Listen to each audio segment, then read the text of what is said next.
Antes de iniciarmos, já se inscreva no canal, deixe seu like, comente e compartilhe nossos vídeos. Assim você ajuda o canal a continuar crescendo e chegando a cada dia mais longe. Quer ter acesso a conteúdos exclusivos? Torne-se membro e ajude nosso canal a chegar a mais pessoas. Tenha um bom susto. Eu nunca fui de acreditar nessas coisas. Fantasma, assombração, essas histórias que o pessoal conta depois de umas cervejas. Trabalho como supervisor de manutenção na linha ferroviária há 11 anos. Já vi de tudo: suicídios, acidentes, gente dormindo no trilho, ratos do tamanho de gato. A estação central, à noite, já é assustadora o suficiente sem precisar inventar mais. Naquela madrugada de quarta, eu tinha ficado até tarde resolvendo um problema de sinalização na linha sul. Saí do escritório do pátio por volta das 2h40. A estação estava quase morta. Só o eco dos meus passos no granito velho e o zumbido das lâmpadas fluorescentes que piscavam de vez em quando. O último trem de passageiros tinha saído há mais de 1 hora. Restavam uns poucos seguranças no outro extremo e o pessoal da limpeza. Eu precisava pegar o trem de serviço que sai da plataforma 7 às 3h10. Cortei pelo saguão principal, passei pela banca fechada e desci a escada rolante parada. O ar estava gelado, aquele frio úmido que só a estação velha tem, misturado com cheiro de ferro, graxa e umidade. Quando cheguei na plataforma 7, ele já estava lá, sentado no terceiro banco, perto da coluna rachada. Um homem de uns 50 e poucos anos, cabelo grisalho bem curto, jaqueta azul marinho de operário, calça escura. Parecia exausto. Tinha uma maleta velha de couro no colo, daquelas que os fiscais usavam antigamente. Não olhei muito no começo. Sentei no banco da frente, uns 10 metros de distância, e acendi um cigarro. Regra é regra, mas aquela hora não tinha fiscal vivo. Ele levantou a cabeça devagar e olhou para mim. Tinha um rosto comum, marcado, olhos fundos. Fez um aceno leve com a cabeça, como quem cumprimenta outro que trabalha no mesmo inferno. Respondi com o mesmo gesto. Demorou hoje, né? Ele disse. Voz rouca, baixa, mas clara. Pois é sinalização do caralho, respondi, soltando a fumaça. Você também tá no turno da madrugada? Ele deu um meio sorriso triste. Eu sempre tô. Ficamos em silêncio um tempo. O relógio digital na parede marcava 2h57. Eu olhei pro trilho vazio, escuro. Dava para ouvir o vento assobiando nos túneis. Esse trem nunca chega no horário, ele murmurou de repente. A gente espera, espera, e quando chega, já era. Olhei para ele de novo. Tinha alguma coisa errada na luz. O rosto dele parecia mais pálido do que antes. As sombras das colunas caíam de um jeito estranho sobre ele. Você é novo aqui? Perguntei. Não. Trabalho nessa estação desde 1987. Eu franzi a testa. Em 1987 eu tinha 7 anos. Ele continuou, como se estivesse falando sozinho. Dia 12 de maio de 1992. Tinha chovido muito. O trilho estava molhado. Eu estava fiscalizando o embarque do último trem. Tinha uma mulher grávida correndo para pegar. Ela escorregou. Eu pulei para puxar ela. O trem não conseguiu frear a tempo. Ele passou a mão no rosto, devagar.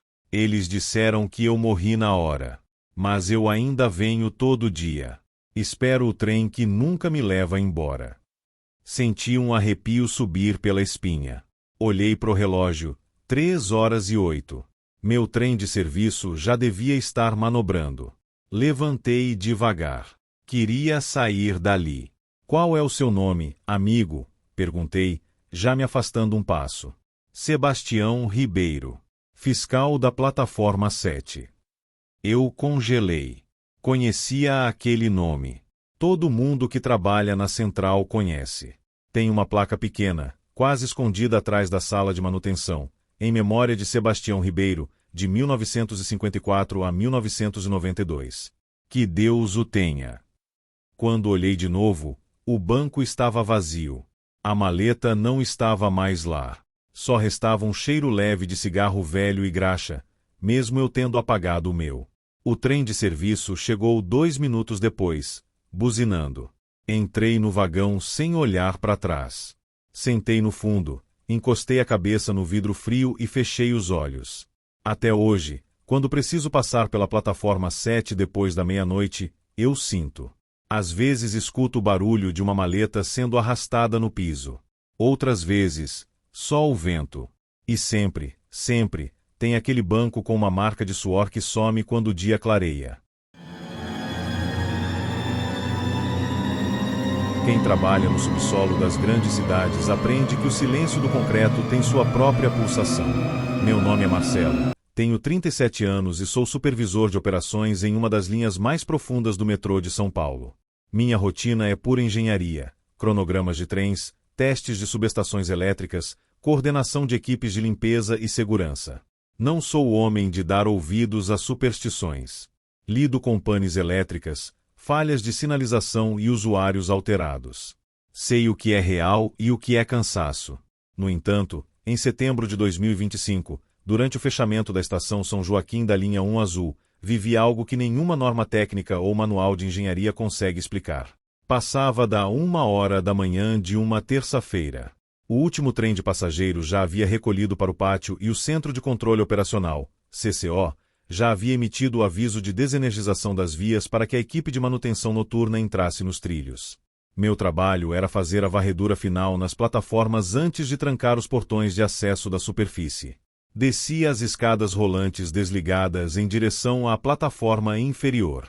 A estação estava naquele estado clássico pós-operação, as luzes principais apagadas, operando apenas com a iluminação de emergência, o que deixa o ambiente em uma penumbra cinzenta. O eco dos meus próprios passos no piso tátil era o único som num raio de metros. Quando cheguei à plataforma 2, sentido Jabaquara, senti uma súbita e violenta corrente de ar vinda de dentro do túnel escuro. Isso, por si só, já era um absurdo técnico. Sem trem se movendo no túnel, o efeito pistão que empurra o ar simplesmente não existe. A atmosfera deveria estar completamente estagnada. Peguei meu rádio HT e chamei o operador da bilheteria. Renato, tem alguma equipe de manutenção descendo com veículo de via ou dresina por aqui? Entrou um vento forte no túnel agora. Negativo, Marcelo. A via tá bloqueada e desenergizada de ponta a ponta. Não tem nada rodando na linha hoje. Antes que eu pudesse responder, o vento aumentou, trazendo um cheiro completamente incompatível com o metrô moderno. Não era o odor característico de graxa e metal sofrendo atrito, era um cheiro forte de ferrugem úmida, carvão queimado e pano mofado. Foi então que ouvi o som. Ao longe, dentro do túnel escuro, algo pesado vinha batendo nos trilhos. Um som rítmico, metálico e cadenciado, clac clac, clac clac. O som foi crescendo de volume, reverberando nas paredes de concreto até se tornar ensurdecedor. O chão da plataforma começou a vibrar sob os meus pés. O rádio na minha cintura disparou uma estática ruidosa e apagou. A cerca de 30 metros de mim, na borda da plataforma amarela, o ar pareceu se distorcer, ficando trêmulo como asfalto quente num dia de verão. No meio dessa distorção, surgiu a silhueta de um homem. Ele não apareceu andando. Ele simplesmente estava lá, de costas para mim, olhando para a escuridão do túnel de onde vinha o barulho do trem invisível. As roupas, ele vestia um paletó escuro de tecido grosso, visivelmente puído nas bordas, e usava um cap rígido que me lembrou os antigos uniformes dos ferroviários da década de 1950, da época da antiga estrada de ferro central do Brasil. A postura, o corpo dele estava levemente inclinado para frente, em uma rigidez absoluta. Suas mãos estavam enfiadas nos bolsos e ele não parecia notar a minha presença. Gritei, usando minha voz de autoridade, achando que era um invasor ou alguém que havia se escondido nos banheiros. Senhor, a estação está fechada. Afaste-se da faixa amarela imediatamente. O homem não se mexeu. O som do trem fictício atingiu o ápice, cruzando a plataforma diante de nós com um estrondo de ferro velho arrastando, embora os trilhos reais estivessem completamente vazios sob a luz de emergência. Junto com o barulho, a temperatura na plataforma despencou tanto que a tela do meu relógio digital começou a piscar e congelou. O homem de cap finalmente virou a cabeça na minha direção. O movimento foi lento, mas quando a luz fraca de emergência atingiu seu rosto, o meu instinto de sobrevivência mandou eu correr. A pele dele tinha textura de papel velho e úmido. Ele não tinha olhos. As órbitas eram duas cavidades escuras e fundas, mas eu senti que aquela coisa estava fixada em mim. Ele tirou a mão direita do bolso do paletó e estendeu o braço na minha direção. Na palma da sua mão, havia um bilhete de papelão retangular e grosso, daqueles usados nos trens suburbanos de subúrbio há mais de 60 anos, completamente manchado de lama preta. Ele abriu a boca. Nenhum som humano saiu dali, mas um eco de vozes distantes, como se centenas de pessoas estivessem sussurrando ao mesmo tempo dentro de uma sala fechada, ecoou na minha mente. O expresso atrasou. Precisamos embarcar. Em um piscar de olhos, o som do trem cessou. O vento parou instantaneamente. O homem desfez-se no ar como cinzas sopradas, deixando no chão apenas o cheiro de mofo e uma pequena poça de água escura exatamente onde ele estava pisando. Subi as escadas correndo, sem olhar para trás. Minhas mãos tremiam tanto que mal consegui passar o crachá magnético para liberar a minha saída na catraca. Fui direto para a sala de monitoramento de segurança e pedi para o operador puxar a gravação da câmera 04, que cobria exatamente o ângulo da plataforma 2. O que vimos na tela nos deixou em silêncio. No minuto exato do ocorrido, a imagem de vídeo sofreu uma interferência analógica violenta, cheia de linhas horizontais, algo bizarro para um sistema de câmeras digitais modernas em alta definição. Na imagem distorcida, eu aparecia claramente gritando sozinho e recuando em pânico na plataforma vazia. Mas o detalhe mais perturbador estava no canto inferior esquerdo da tela. O relógio digital da gravação começou a correr de trás para frente durante os 30 segundos do evento, saltando de 1h 14 minutos e 20 segundos para 1h 11 minutos e 0 segundo, antes de estabilizar novamente. Continuo trabalhando no metrô. Não pedi transferência e sigo cumprindo meus turnos de fechamento. Mas agora, toda vez que desço para fazer a última varredura nas plataformas profundas e sinto uma brisa fria saindo do túnel, eu não uso o rádio. Apenas dou as costas, subo as escadas e deixo que a estação guarde o que pertence ao passado, porque entendi que os trilhos da cidade não carregam apenas os vivos para o trabalho. Eles também servem de caminho para quem ainda está tentando achar o rumo de casa. Meu nome é Sandra. Trabalho há 8 anos como operadora de bilheteria na estação Leopoldina, no Rio. Turno da noite é o pior. Depois da meia-noite, a estação fica praticamente vazia, só com o barulho dos trens de carga que passam sem parar e o vento entrando pelas frestas das janelas antigas. Eu gosto do silêncio, na verdade. Dá para organizar as coisas, tomar um café quente e ficar um pouco sozinha com os próprios pensamentos. Naquela noite de julho, estava um frio de rachar. Eu tinha acabado de fechar o guichê e estava atravessando a plataforma 3 para pegar o trem de serviço das 2h25. A iluminação estava mais fraca que o normal. Uma das lâmpadas principais tinha queimado e a manutenção só viria de manhã. O lugar cheirava a concreto molhado e ferrugem. Foi quando eu vi ela. Sentada no quarto banco da plataforma, uma menina de uns 10 ou 11 anos. Vestido azul claro simples, casaco de tricô cinza, sapatos pretos brilhantes. Cabelo castanho preso em 2 tranças. Ela balançava as pernas devagar, como quem espera alguém que está atrasado. Tinha uma mochila escolar velha ao lado, daquelas com o desenho desbotado da turma da Mônica. Pensei que fosse filha de algum funcionário que tinha ficado por ali. Às vezes acontece. Me aproximei devagar. Ei, pequena, tá sozinha? Cadê sua mãe? Ela levantou o rosto. Tinha olhos grandes, muito vivos, mas com uma tristeza estranha. Sorriu timidamente. Ela vem me buscar. Disse que o trem das 2h30 ia trazer ela. Olhei pro relógio digital no alto. 2h17. O próximo trem de passageiros só chegaria às 4h40. Como você se chama? Clara. Sentei no banco ao lado, mantendo uma distância respeitosa. O frio parecia mais forte ali perto dela. Eu até cruzei os braços. Clara, essa estação fecha para passageiros às 1h30. Não é seguro ficar aqui sozinha. Quer que eu chame a segurança? Ela balançou a cabeça, olhando para os trilhos escuros. Eu sempre espero aqui. Toda noite. Mamãe prometeu que ia voltar do trabalho. Ela pegou o trem das 22h10 naquele dia. Senti um desconforto subir pela nuca. Conhecia aquela história. Todo mundo que trabalha na Leopoldina conhece. Em 2017, uma mulher chamada Renata Silva morreu atropelada por um trem de carga na linha auxiliar, logo depois dessa plataforma. Ela estava voltando do turno da noite numa fábrica em Belford Roxo. Deixou uma filha de 9 anos esperando em casa. A menina continuou, voz baixa e calma. Eu esperei ela aqui naquela noite. Fiquei até o amanhecer. Depois voltei no outro dia, e no outro. Acho que ela se perdeu no caminho. O vento soprou mais forte, fazendo um pedaço de jornal velho deslizar pelo piso. Eu olhei para o lado por um segundo, só para tentar me acalmar. Quando voltei o olhar, o banco estava vazio.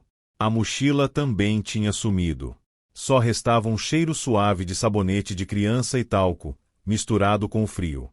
Levantei correndo, o coração martelando. Fui até a sala da segurança e contei o que tinha visto. O guarda mais velho, seu Milton, só baixou a cabeça e acendeu um cigarro. É a Clara. Ela aparece de vez em quando. Sempre no quarto banco. Sempre esperando a mãe. Desde aquela noite, sempre que passo pela plataforma 3 depois das 2 da manhã, eu olho. Às vezes o banco está vazio. Outras vezes, juro que vejo o vulto de um vestido azul claro balançando as pernas no escuro. E o pior é que, em algumas madrugadas, eu escuto uma vozinha distante chamando. Mamãe, o trem já chegou.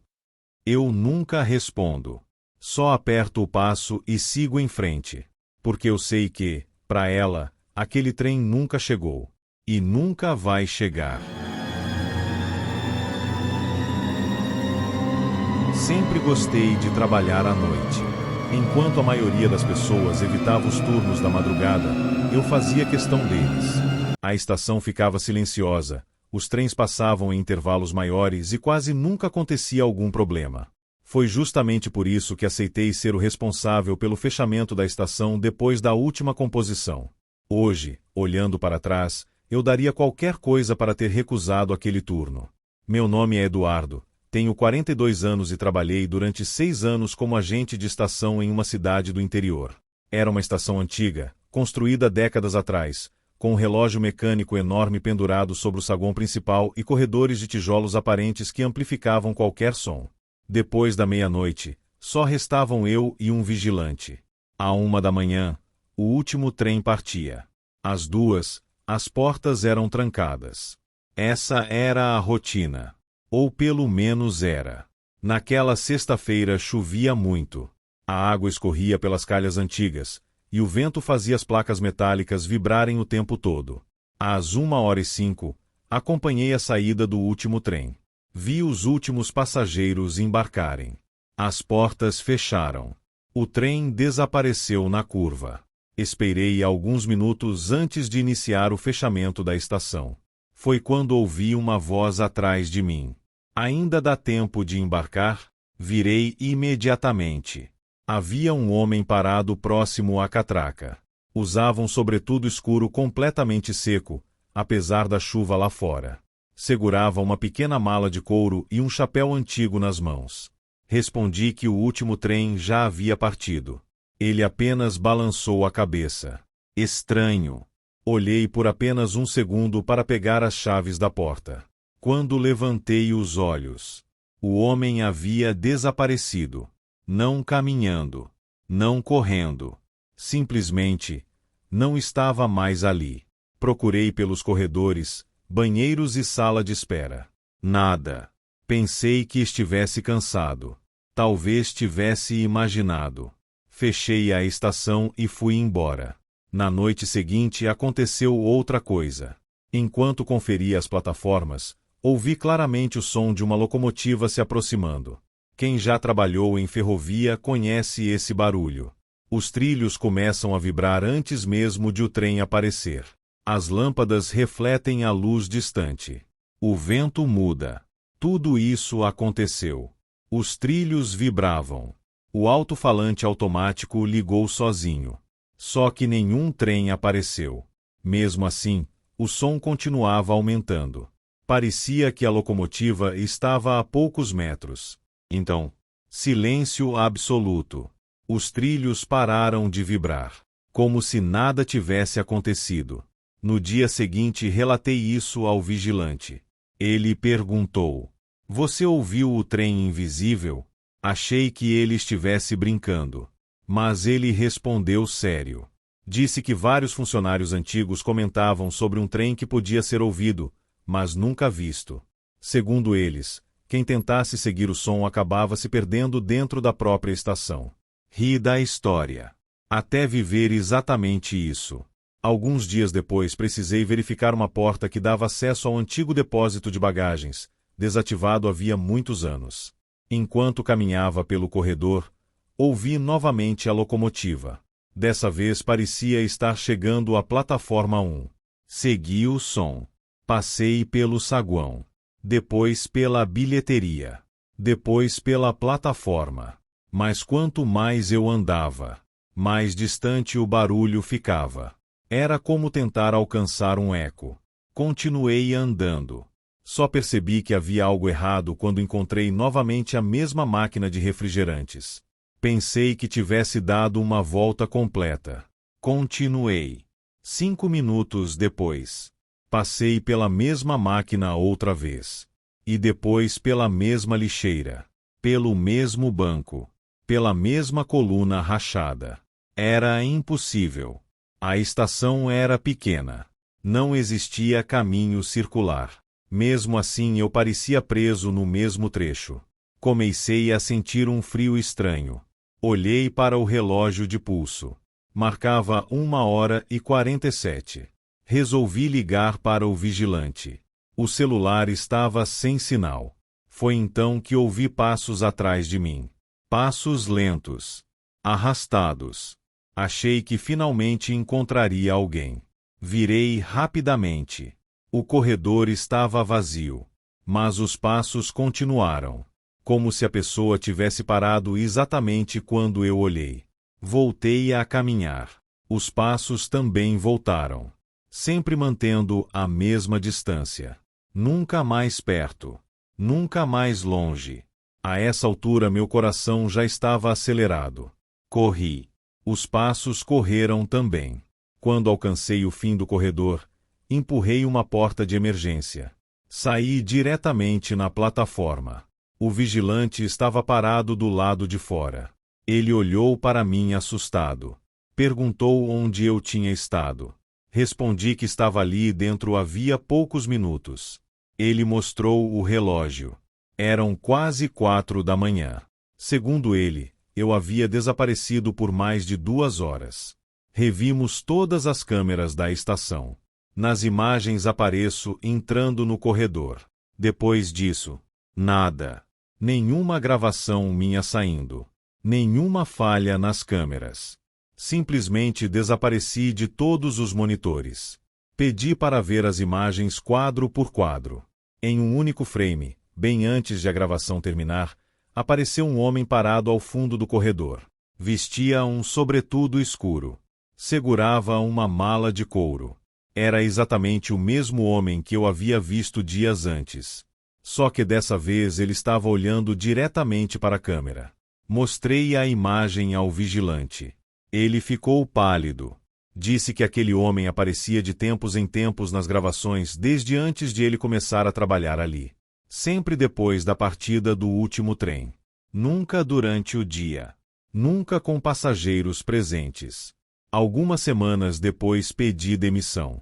Antes de ir embora, procurei um ferroviário aposentado que havia trabalhado naquela estação por mais de 30 anos. Sem que eu descrevesse o homem, ele perguntou. Ele carregava uma mala pequena? Confirmei. O velho respirou fundo. Disse que, muitos anos atrás, um passageiro morreu de ataque cardíaco enquanto corria para embarcar no último trem da noite. Segundo os funcionários mais antigos, desde então ele continuava voltando todas as madrugadas, perguntando se ainda dava tempo de embarcar. Não sei se essa história é verdadeira. Pode ser apenas uma lenda criada para explicar acontecimentos estranhos. Mas até hoje existe uma coisa que nunca consegui esquecer.